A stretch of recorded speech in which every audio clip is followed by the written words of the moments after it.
every year, Beth doubles the amount of money she donates to charity. She donated $1 to charity at the age of 10. How much money will she donate at age 20? Now, this is the first problem on the calculator portion of the test. So what should you do?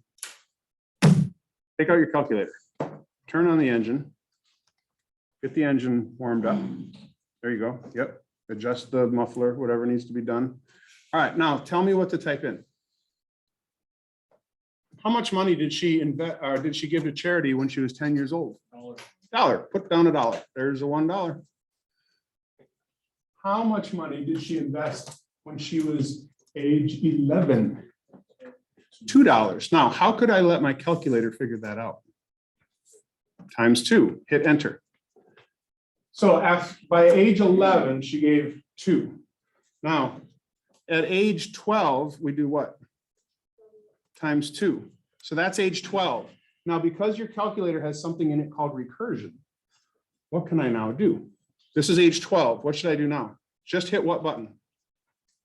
Enter, because it'll do it. It has recursion. So it'll times 2 for you. 13, 14, 15, 16, 17, 18, 19, 20. What's the answer? That didn't take very long because you know that your calculator has a function on it called recursion, which lets you do things over and over again very quickly just by hitting enter. Once you type something in twice, your calculator is smart enough to figure out, oh, this person likes to multiply by 2. So if they just hit enter each time, it just multiplies by 2. So when she's 20 years old, she will donate $1,024 to charity. Did that take very long? No, it didn't. Okay, so you can try to figure out what the equation is, whatever, or you can just type it in the calculator. A lot of this test is knowing how to type things in on the calculator. We're not going to do all these problems. We're going to skip around. Look at problem number 9. By the way, you've got a piece of paper out, right? On a Mr. File test, you probably have to write lots of things down on paper. On this test, you won't write quite as many things down on paper, but you do have to write some things down on paper. This one says Joyce deposited $5,000 into an account with an annual interest rate of 6%. I know that's kind of hard to read because this is small, but bear with us. Compounded annually, how much money will be in the account after 10 years? Did we have a problem just like this on the last test? Yeah. Exactly. Do you remember what the formula is? Yeah. Take a wild guess. What's the first number we're going to write down? 5,000. Write down 5,000. Then there was a big parenthesis, and then there was what number? 1 plus the interest rate, 6%, good, divided by compounded annually. What does annually mean?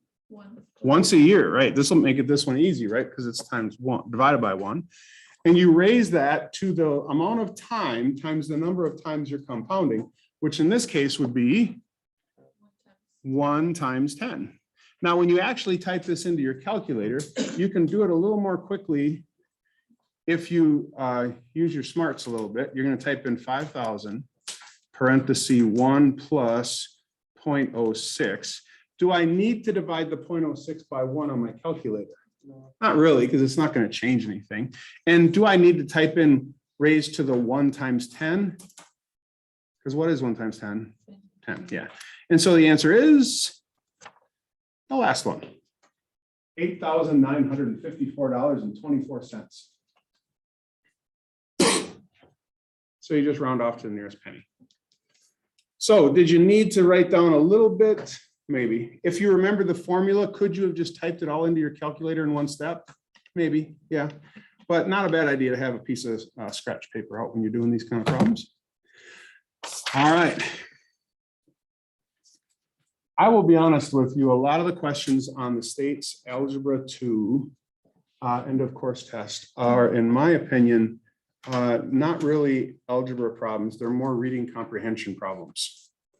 Because reading is difficult. Math is easy. Nobody likes reading, right? Right. Reading is difficult. Math is easy, which is why the state likes to make some of these problems into reading problems, because it makes them harder than they need to be. On this one, it says the functions, this function and this function, are graphed on a coordinate plane.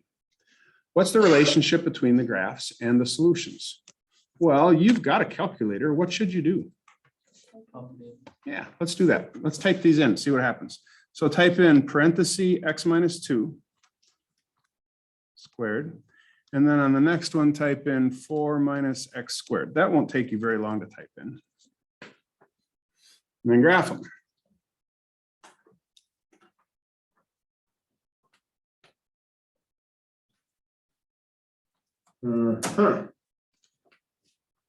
Is that what you got? Does your graph look like my graph? Okay. Well, what does this mean? What's the relationship? What does that mean? What's the relationship? I have no idea what they're talking about. Well, then you start reading the answers to see what they're talking about. X equals 0 and x equals 2 are solutions. Are x equals 0 and x equals 2 solutions? Does it look like they cross at 0? Yeah, that looks like it's right at x equals 0. Does that look like it crosses right at x equals 2? Sure does. Is A looking like a good answer so far? Yeah. Sure is. What else does it say? Because f of 0 is equal to g of 0. That just means when you plug in a 0, are they at the same point? Yeah. And because f of 2 is equal to g of 2. If you were to plug in a 2, do they end up at the same point? Yes. What do you think? What's the right answer? A. Do we even need to bother with, does it say put all of them that might be right? No, it just says give the right answer. So A is the right answer, right? We just proved it by looking at the graph. Now, just for fun, let's look at why B is wrong. Now, if you were taking the test, would you care why B is wrong? No, but let's just look, just so we know. The ordered pair 0, 4 is a solution. Is the ordered pair 0, 4 a solution? It sure is. That's where they cross. Oops, calculator just went blank. Definitely a solution. Is it a solution because f of 0 equals 4 and f of or g of 0 equals 4? Yes, but it says the ordered pair. Again, this is an English problem, not a math problem. Is it the solution?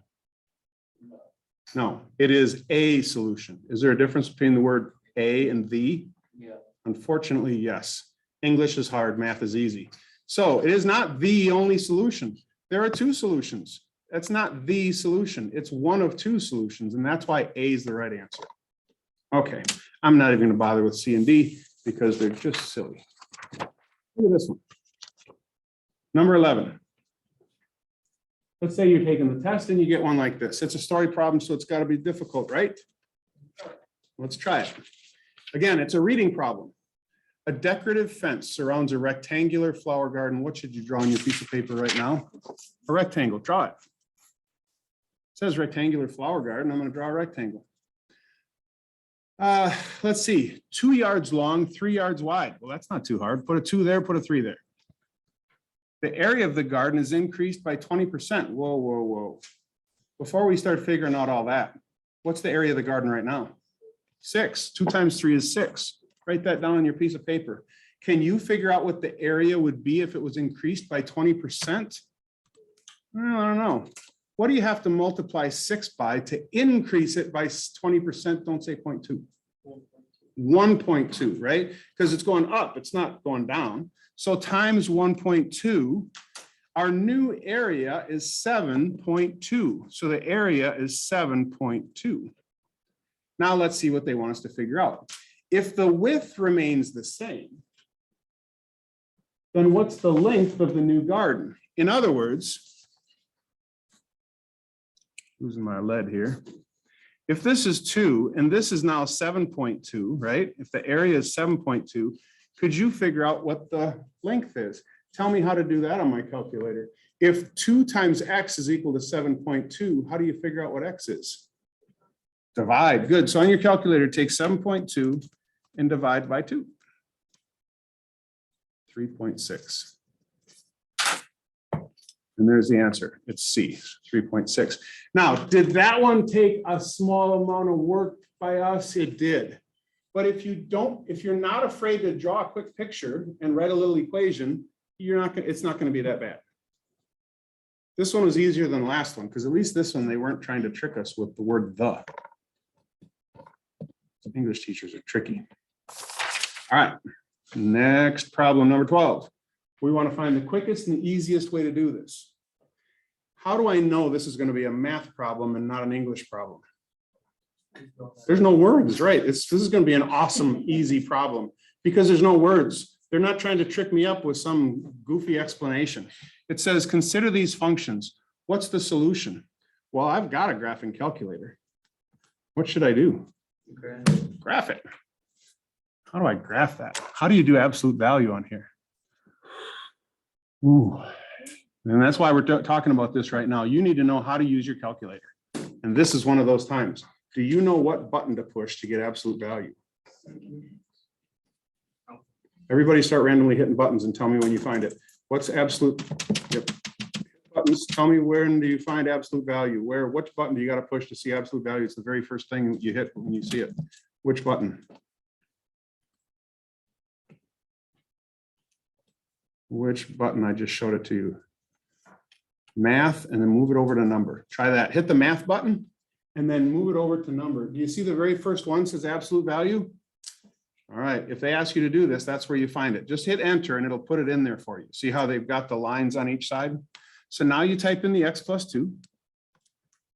Then you go down and type in the, what is it, x plus 8? X plus 8. There it is. So the hard part of this one was just knowing what button to hit on your calculator. Now you hit what button? Because I want to see the graph. Let's hit the graph button. The graph button will help you find the graph.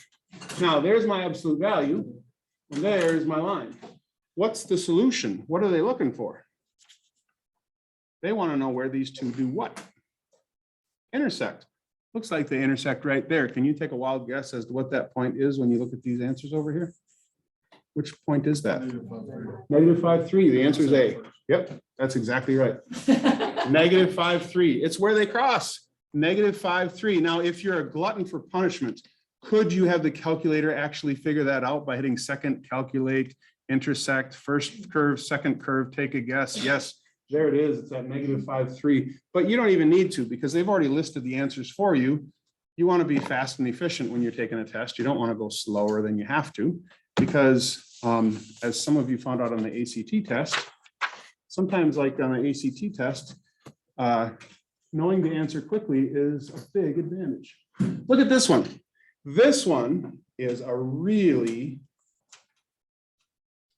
difficult problem. Or is it? No, it's not. I was trying my best to make you think it was going to be difficult, but it's not. Read it. Okay, you guys are good at English. I'm not. Read it and see if you can figure out, what they're asking for. Read it. You guys are experts at English. Just read it. And if you can figure out what they're asking for, you're going to get it right. This is a reading problem. It's not a math problem.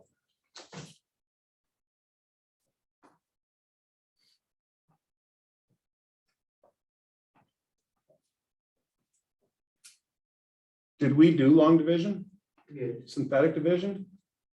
They're not asking us to do long division or synthetic division. They're saying these are the answers you get when you do long division or synthetic division.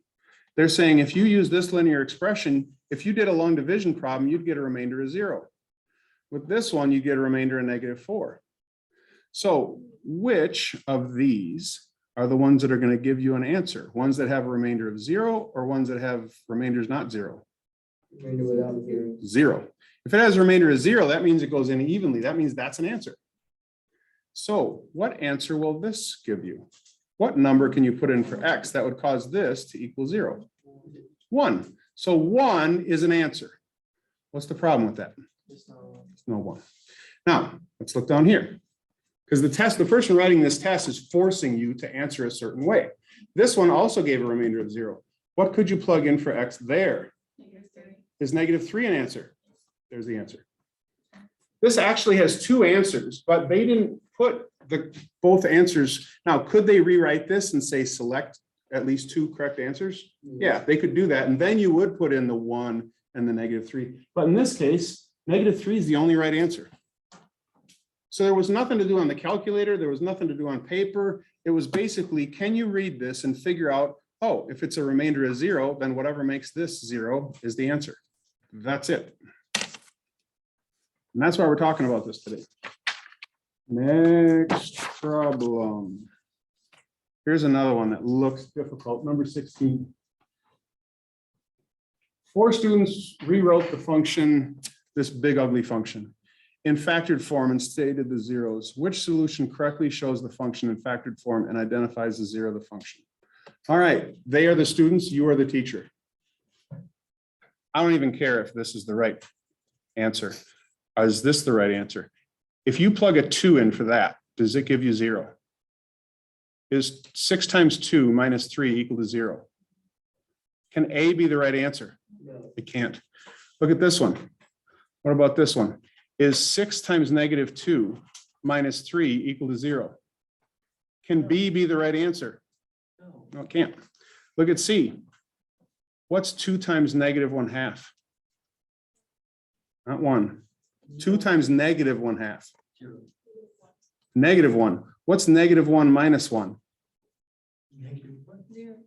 Negative 1 minus 1. If you owe me $1 and then you want to buy something for another $1, negative 2. Very good. Negative 1 minus 1 is negative 2. Can this be the right answer? No. What's the right answer without even figuring it out? D. D. Let's figure it out just in case. What's 2 times 1/2? 1. What's 1 minus 1? 0. Yes, it is 0. Let's try this one. What's negative 5 plus 5? Not 5. What's negative 5 plus 5? Not negative 10. What's negative 5 plus 5? Not 1. Negative 5 plus 5. 0. Ooh, I kept hearing different numbers though. It's rough. Yeah, D is the right answer because when you plug these zeros in, it gives you 0. There's nothing to figure out here. You don't have to do any work whatsoever. You just take their answers and see if they work. Okay, so you were thinking, oh, I'm gonna have to factor this whole thing. No, you just plug their numbers in, see which one works. All right, now, number 16 is a good example of a question that you could take 10 minutes on and get the right answer. And use your calculator. With 10 minutes later, you'll get the right answer.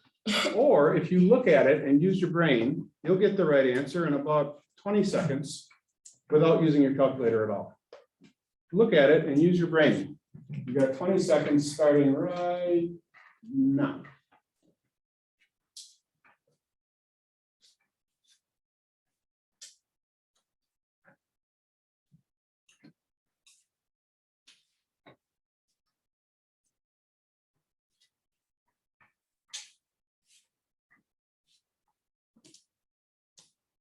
Okay, thumbs up.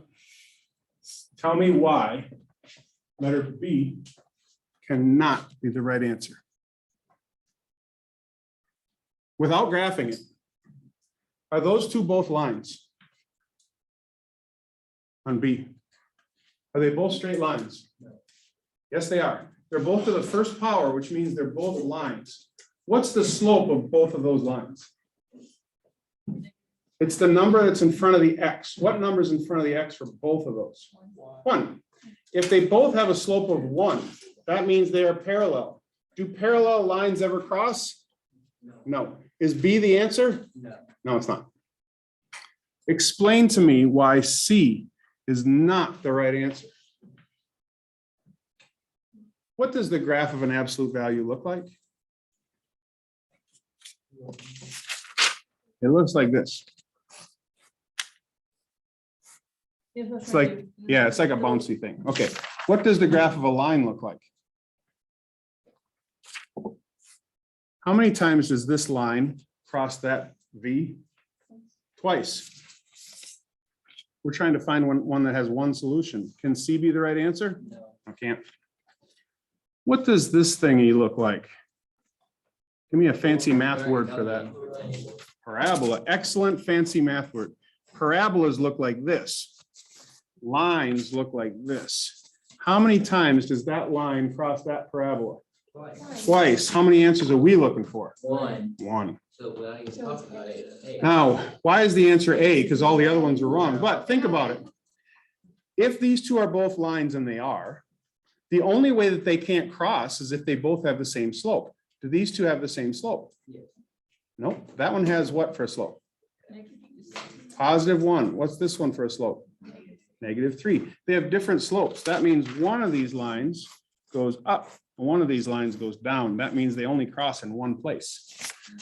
Now, I kind of graph, but this is what you should be doing in your brain. You should be thinking, well, that thing goes like that. That would be 2 solutions. That thing goes like that'd be 2 solutions. These go together. Oh, that's only 1 solution. And therefore, A is the right answer. Whew.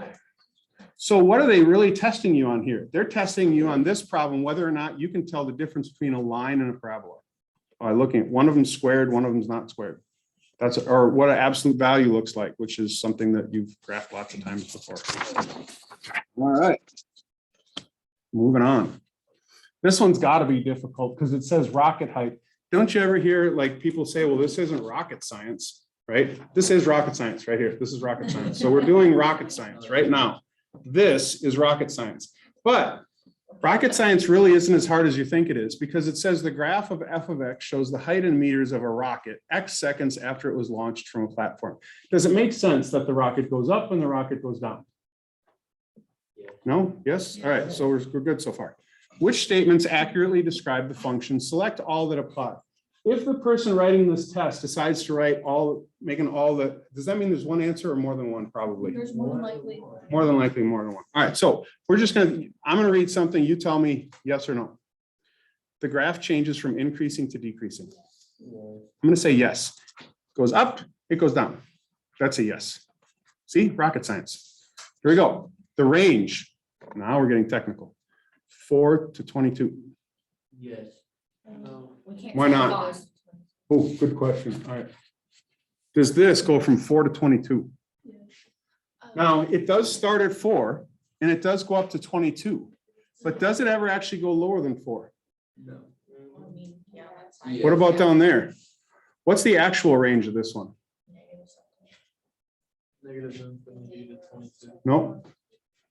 What happens right here? What happened? Oh, it hits the ground. Splash down. Yeah, it landed. So what is that? So 0. 0 to what? 0 to 22. The real range is from 0 to 22, not 4 to 22. B is not a good answer. The rocket was in the air for 4 seconds. What's halfway between 3.8 and 4.2? Rocket science. That's 4. That is rocket science. So that's another good answer. Excellent answer. D, the rocket reaches a maximum height of 22 meters. Very good. More rocket science. The rocket has a greater distance to travel upward than downward. No, false. The opposite, right? It travels further downward than it does upward. It starts at 4 and goes to 22. So it only goes up 18. It goes down 22. So that would be the opposite. Okay. That was rocket science.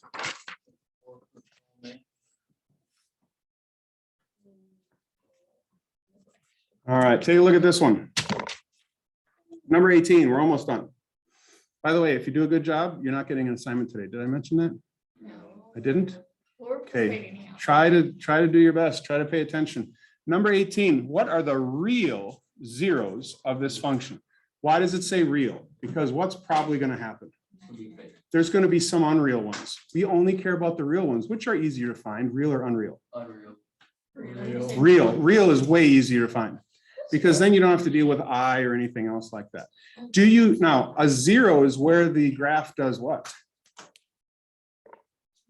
Crosses the x-axis. So on your calculator, this is just a problem where all they want you to do is, can you type this into your calculator? That's the only thing you have to be able to do on this problem. So type this in, x to the 4th power. Make sure you use the right arrow key to move the cursor down. Otherwise, it's going to put everything in the exponent, and you don't want that. Minus 3x to the 3rd. Use the right arrow key.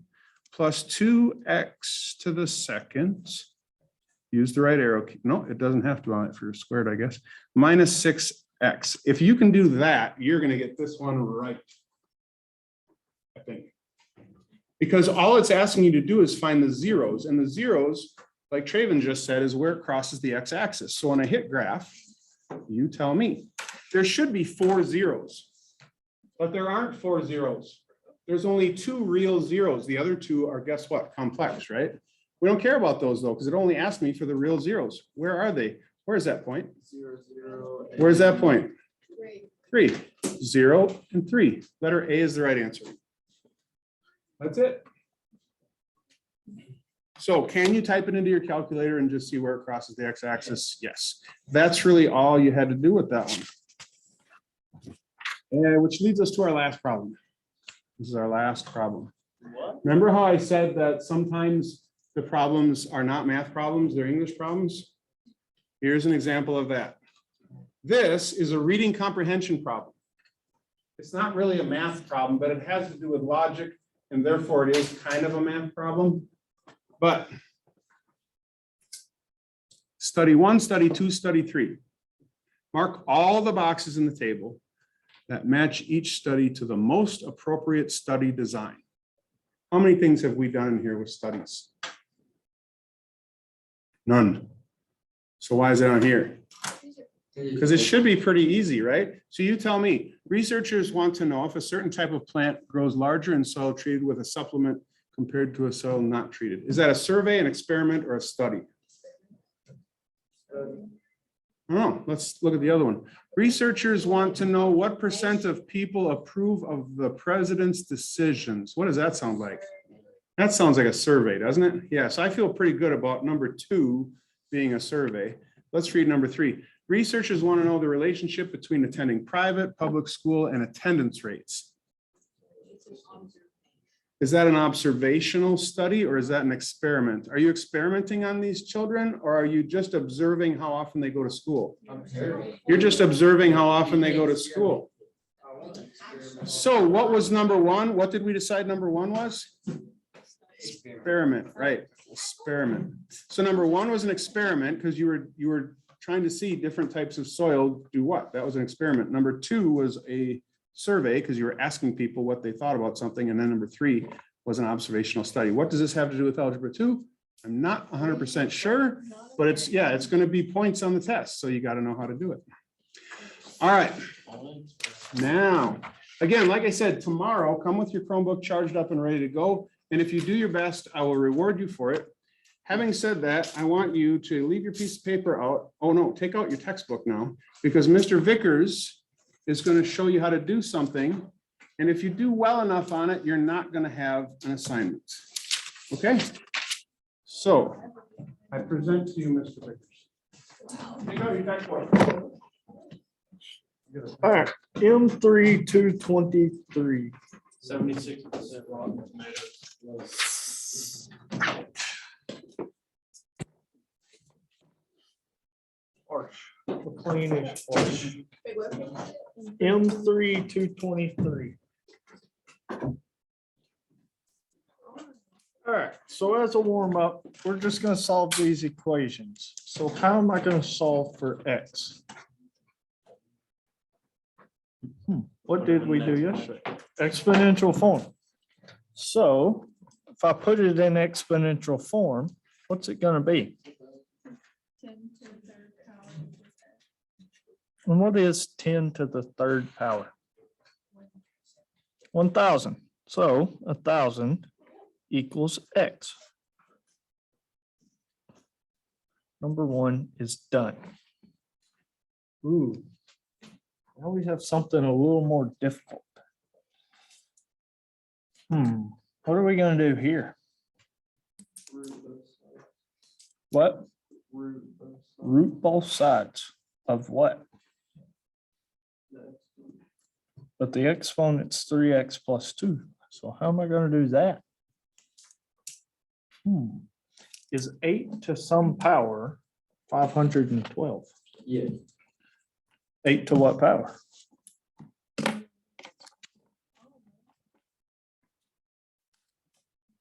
Oh, it's not 8 to the 4th. It is 8 to the 3rd. So let's rewrite this as 8 times 3, 8 to the 3x plus 2 equals 8 to the 3rd. So if I know that, what can I do here?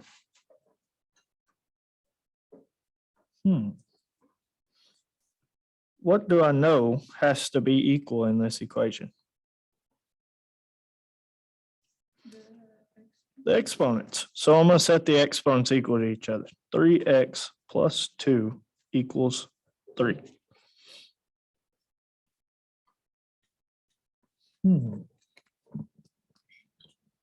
Okay, how am I gonna solve for x now? Subtract 2. So I have 3x equals 1. And how am I going to get x by itself? Divided by 3. So x is, what's 1 divided by 3? 1/3. Done. Leave it in a fraction. All right. Now, number 3 and 4 are going to come out a little ugly, but it's okay. That's why we have calculators. So how am I going to solve for number 3?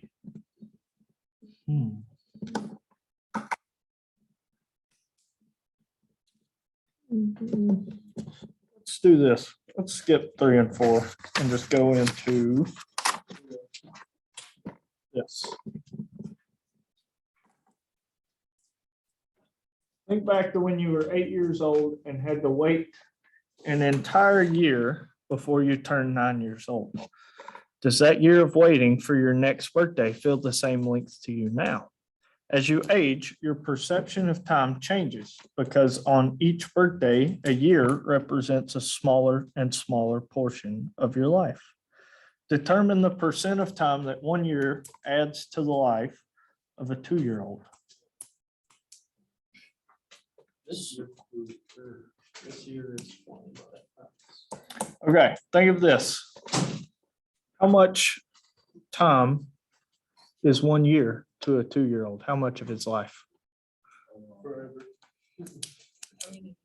A year, right? It's a year. But how much percentage is that of 2 years? 50%. 50%. Now, how'd you get 50%? It's half. 1 year divided by the 2 years is a half, which is 50%. How much is 1 year to a 10-year-old? 10%. How much is 1 year to a 20-year-old? 5%. How much is 1 year to a 50-year-old? How'd you get 2%?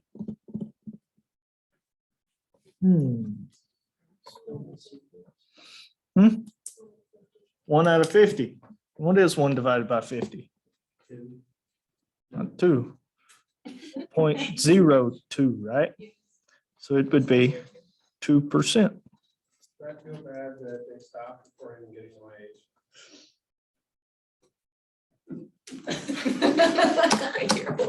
All right.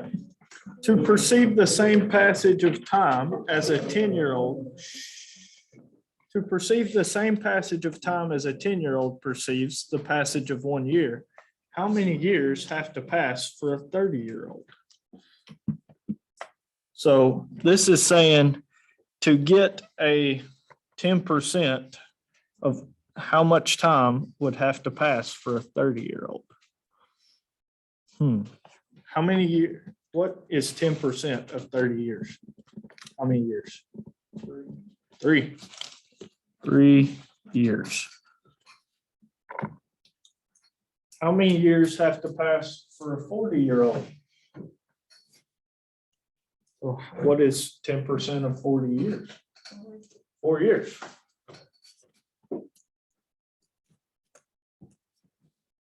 Is that math questions or is that English questions? English. It's English. Breaking it down to figure out what it actually means. So describe the mathematical relationship between the passage of time and the change in the perceived passage of time. What are we dealing with? What have we been dealing with for like 2 weeks now? Logs. This is actually logarithmic. Logarithmic. Logarithmic. Okay.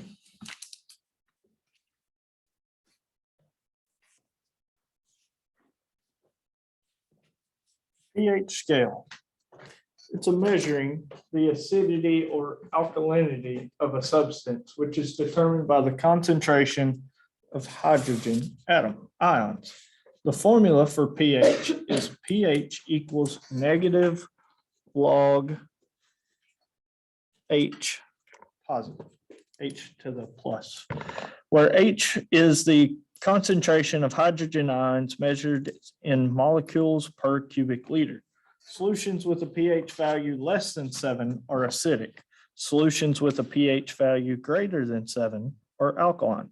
Solutions with a pH of 7 are neutral. For example, plain water has a pH of 7. So number 1 says the H plus concentration in orange juice is 0.000199 molecule per cubic liter. Determine the pH level of orange juice and then state whether it is acidic or alkaline. So what are we trying to find? A pH balance. So we have pH equals negative log of what is H in this situation?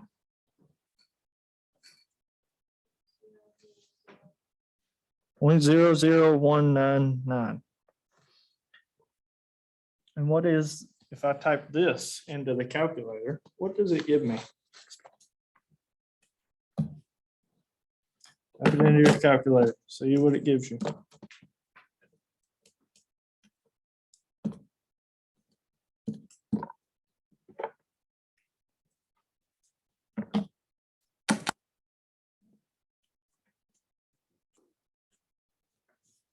What do you get?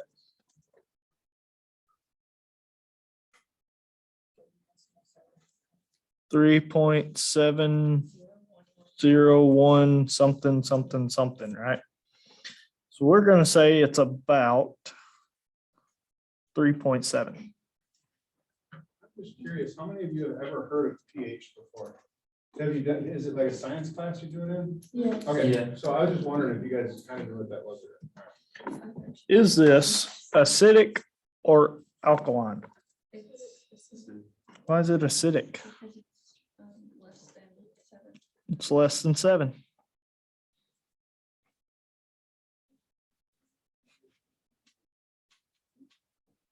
It's less than 7, so it's acidic. Okay. What about number 2? The concentration of hydrogen ions in baking soda is 5.102 times 10 to the negative 9th power molecule per cubic liter. Determine the pH level of baking soda and then state whether it's acidic or alkaline. So we have pH equals what?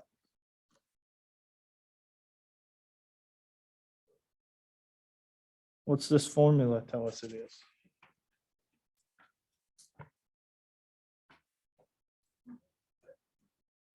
Negative log of what? This big number, 5.012 times 10 to the negative 9th power. So type that into your calculator.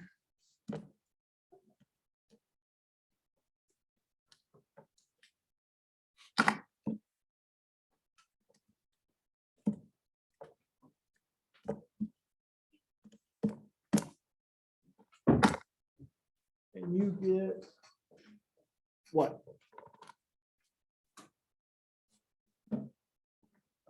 You get what?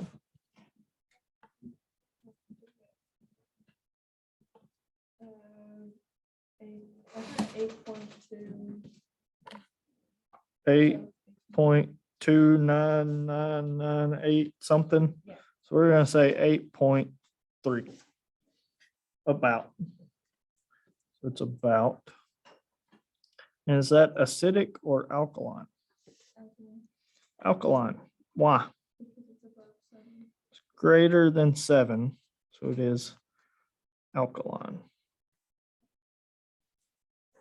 Good. Okay. Now let's look at 3. Vinegar has a pH of 2.2. Determine the concentration of hydrogen ions in vinegar.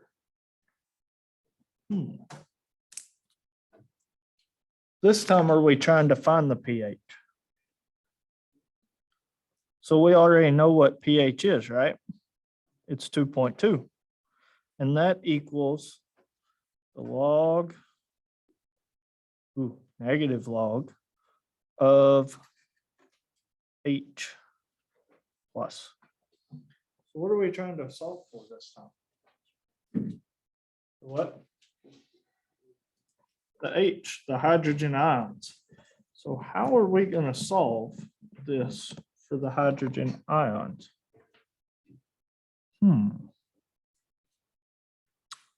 What do we got to do first? What about this negative? Turn it into a positive. How do I do that? Don't plus log, because that'll put it on this side with the 2.2. What? Divide it by what? Not negative log. I don't want to get rid of the log. I want to get rid of just the negative right now. -1. So that would just make this a -2.2 and this a positive log of the hydrogen ions. So how do we get this out of logarithmic form into exponential form? What's the base? 10 raised to what power? -2.2 equals what? H. So with that, what is 10 to the -2.2 power?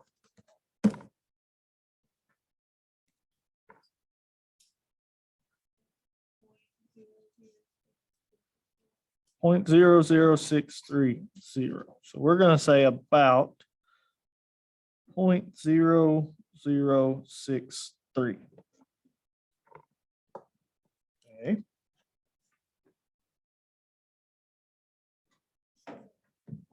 Any questions on how to do that? Yes, no, maybe.